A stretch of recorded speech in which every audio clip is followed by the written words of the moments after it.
Pinag-usapan natin yung mga karaniwan no na mga scams lalo na ngayong panahon ng bakasyon, yung maraming nagta-travel. Pero ang tinatanong ko sa kanya kanina off cam ano kasi nitong mga huling araw ang dami kong nakitang reports na may mga ang isa pang scam not really related to travel no, yung gusto ko na rin siyang tanungin, yung mga tumatawag mismo na may video ng AI na kakilala mo.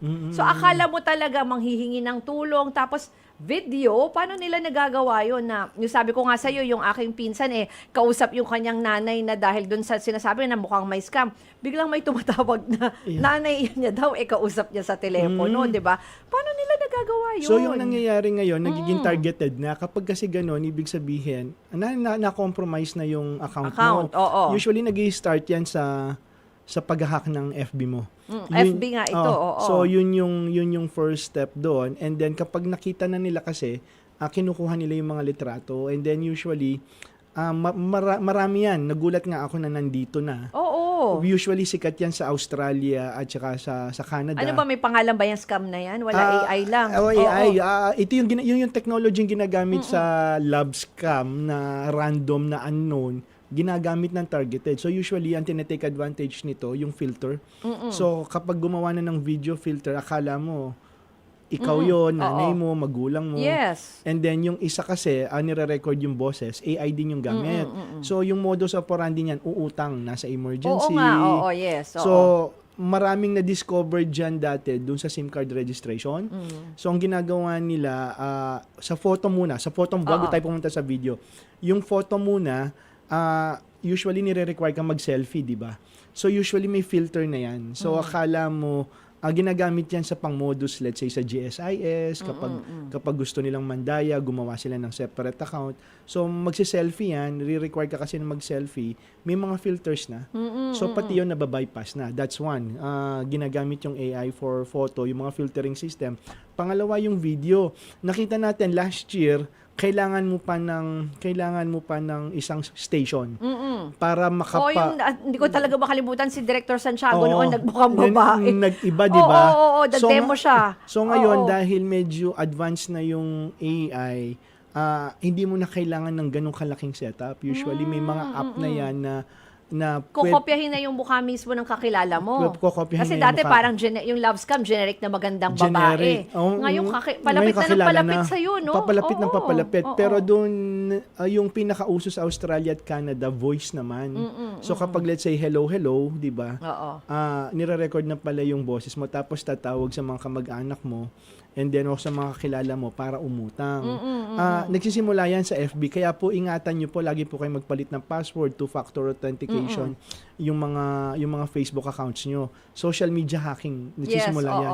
So, kasi dati, Josel, sasabihin natin, para maniwala ka kung totoo, i-video call mo. So ngayon, hindi na pala applicable yun. Pero yung video call fake na kailangan nila, medyo limited pa. So ang gawin nyo, lumabas ka, pakita mo sa akin yung background mo, nasaan ka. Yung to prove na pakita mo yung dyaryo, ganyan. Pakita mo yung dyaryo, nasaan ka.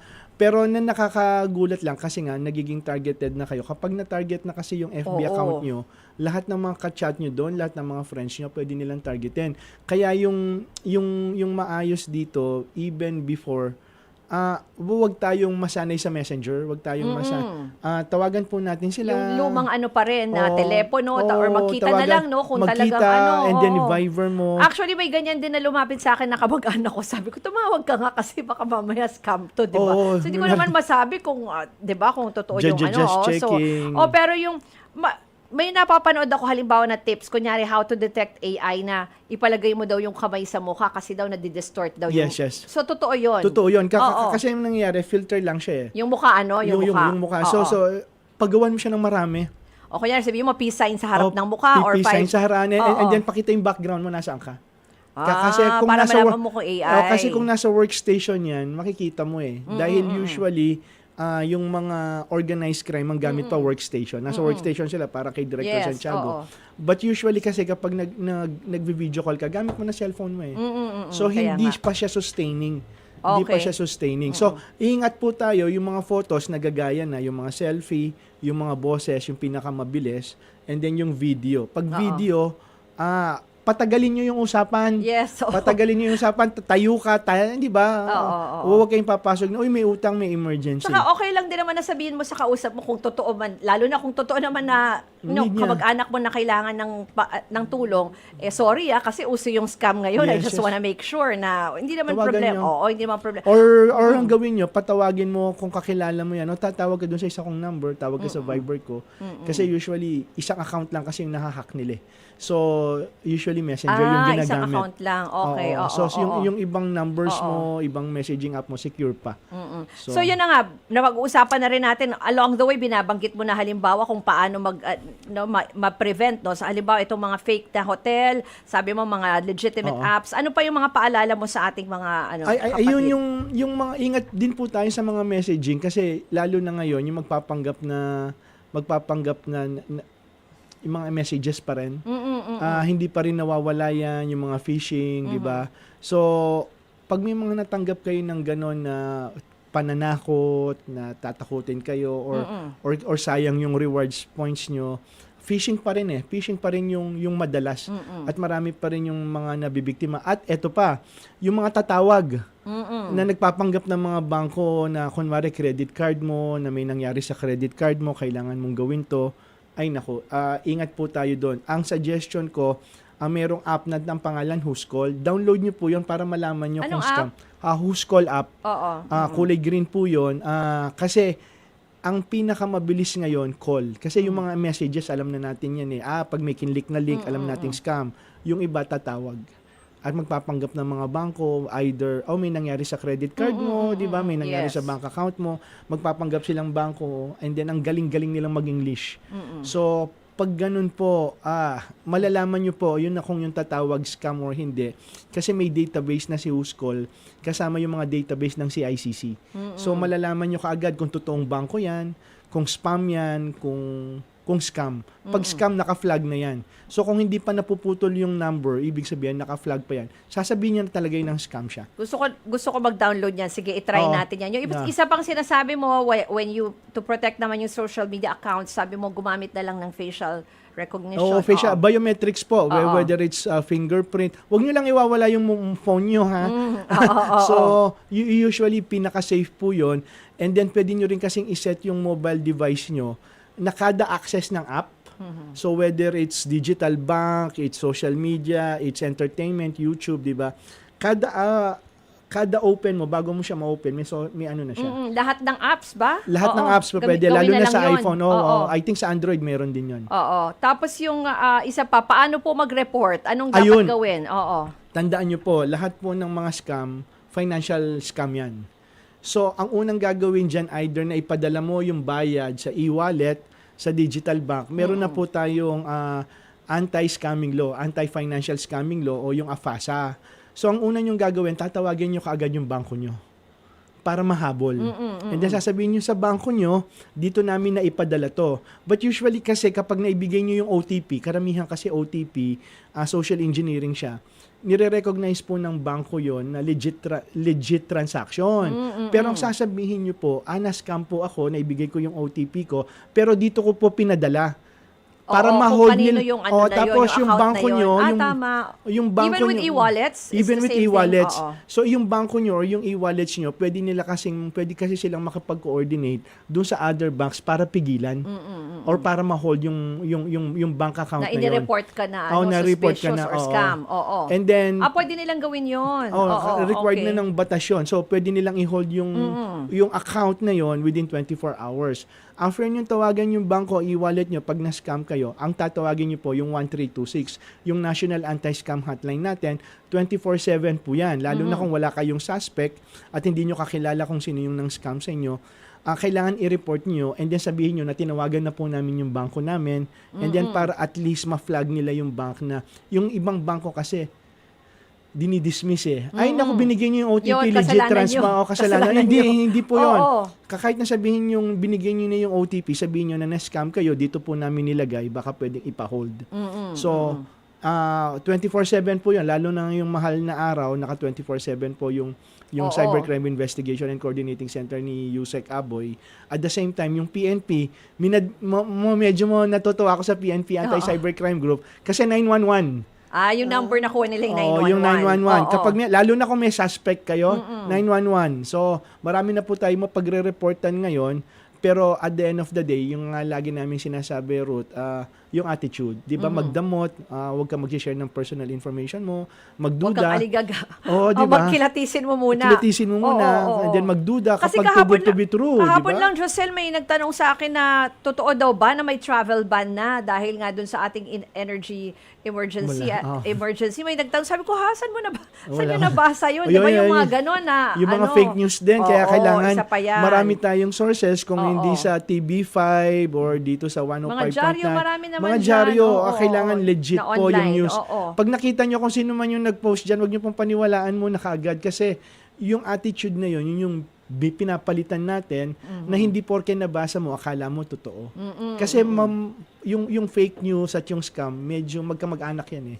Close na kamag-anak, may deception. Yung isa pa, anong kailangan na, basta laging mag-screenshots, ano ba yung mga ebidensya na Oo, pwede mo mag-screenshot. i-present? Ang Oo. kailangan po ng CICC, kailangan makuha nila yung number.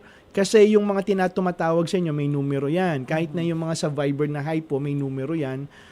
Yung URL, yung email address, at yung bank account number or e-wallet number, para yun po yung i-report natin. Kasi usually, kahit na sabihin mo nagpakilala, nagpakita ng litrato, usually gumagamit ng peki yan. Pero yung importante yung numero.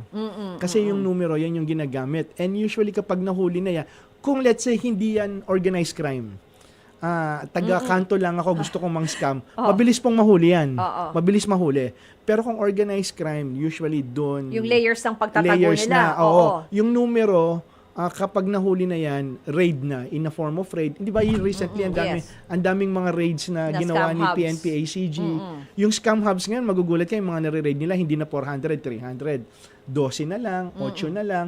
Tapos ginagamit sa mga condominium na residential, subdivision. At least kahit papaano na Oo, sila. kaya no? po yan Oo. nahuhuli kasi nagre-report kayo ng mga numbers, ng mga email Huwag ba address. discourage at na your- baka sabihin, naku, wala naman yan, matagal Meron pa po yan, yan. or ang dami pang Meron. proseso. Ganun po talaga, Oo, oo, pero may mga lumalabas naman po. Yun nga lang, babalik tayo sa sinasabi ko, Ruth, 3% lang yung chance. Pag naibigay mo na yung pera mo, 3% lang yung chance na may babalik. Pero i-try po natin kasi may mga success stories si CICC Yes. ngayon dahil kapag na-report nyo na yan, within 24 hours, actually within 1 hour, pag na-realize mong na-scam ka, tawag ka agad. O, Josel, yung kanina, binanggit mo na ito, yung mga siguro yung mensahe mo na lang doon sa mga babiyahe ngayong Semana Santa para iwas scam. Kasi maganda rin yung binanggit mo kanina na sa mga airport or sa mga public wifi. Ano? Paalala mo na lang din ulit. Naku, wag po tayo magta-transact. Any financial transaction, digital banking, magbabayad ng bill, magpapadala ng pera gamit yung wifi, yung free public wifi. Gumamit na po tayo ng ng mobile data. Mura lang po yan kung prepaid, di ba? So may mga Kung promos sandali po. lang naman yung, May yung mga promos po transaction. si Smart at si Globe. At kung nasa abroad naman po tayo, gumamit na po tayo ng mga roaming, di ba? Basta iwas po tayo sa mga public wifi. Kasi doon po usually na-i-intercept yan eh. Dahil nasa area na yan, may mga device lang sila, ma-access na yung lahat ng mga accounts mo sa phone mo. Halimbawa yung mga wifi naman sa hotel or Kung nasa loob ka na ng hotel mo, yung kwarto mo, doon ka mag-transact. pwede naman safe naman yung ganon. Safe naman yun. Basta Oo. hotel. Ngayon, basta yung nakakatakot lang yung free. Yes, yung free. oo. Kasi Oo. usually yun, may mga credentials na yun eh, para makapag-login ka. Ano pang iba mong mga Ayun, so, iwas scam tips? Oo. yung lagi naming pinupush, yun nga, yung magdamot, diba? Huwag mag-share ng personal information, magduda. Oo, pag too good to be true. Oo. Naku. At yung mga snap, pag hindi nyo na po kakilala, huwag na po nating pansin. Pinapatulang pa kasi natin, di ba? Lalo na, tandaan nyo po, pag hindi nyo kakilala, eto lang po yung modus lagi niyan. Tatakutin ka, mag-expire na yung mga rewards, mag-expire na yung password mo. Nanalo ka, pasasayahin ka, akala mo talagang, nanalo ka ng 10,000, 5,000 sa promong hindi mo naman sinasalihan. Yung mga trabaho o yung mga opportunities, hindi po yan lumalapag sa atin. Kapag let's say may rush, pag medyo rush na masyadong mura, ayun, pagdudahan na po natin. At syempre, wag niyo pong kakalimutan, mag-report po tayo sa 1326. Kasi lalo na yung mga nahack na FB, doon po nagsisimula lahat yan eh. Kaya po nila kayong tulungan paano ma-recover yung Facebook account nyo on the spot. Basta may mga tamang credentials lang po tayo. Kaya wag po tayo magkiklik ng link ng kahit saan. Hindi ba? Kaya ingat po tayo at Pag too good to be true, usually scam yan. Oo. May mga vulnerable sectors na lang. Siguro lalo na. Kasi ako, na-experience ko lagi yung mga tita ko, mga seniors. ano? Oo, naku, yung generation natin, Yes. yung mga Gen X. Kasi yung mga Gen Z, hindi nila papansinin yan. Yung mga Gen X tayo at pataas at yung mga boomers, patulong po tayo kung paano magtra-transact. Awag po tayong basta mapapaniwala. Pag mayroon pong tumawag sa inyo, nagpakilalang taga-credit card, hindi ba? Kung hindi po kayo sigurado, usually hindi naman po yan tatawag kung hindi scam eh. Oo. Usually, ikaw yung tatawag sa bangko pag nagka-problema Totoo. yung credit card o bank account mo. Pero hindi po sila tatawag para i-remind po kayo na mag-expire na yung password mo. Hindi po yan magme-message na mag-expire na yung rewards mo. Hindi po gagawin ng bangko yan. Kapag nagka-problema po yung bank account natin, credit card natin, usually, nasa app, naka-app-centered na po silang lahat. Hindi po yan tawag, hindi po yan message, hindi po yan sa messenger or sa social media. Mga kapatid, Cheryl Cosim po. Dito na tayo sa totoo. Dito tayo sa True FM. Mag-subscribe and follow po sa ating social media accounts. Hanapin lamang po ang True Network PH. Siyempre, kompleto yan. Nandyan po kami sa Facebook, sa Instagram, sa X, YouTube, TikTok, and podcast.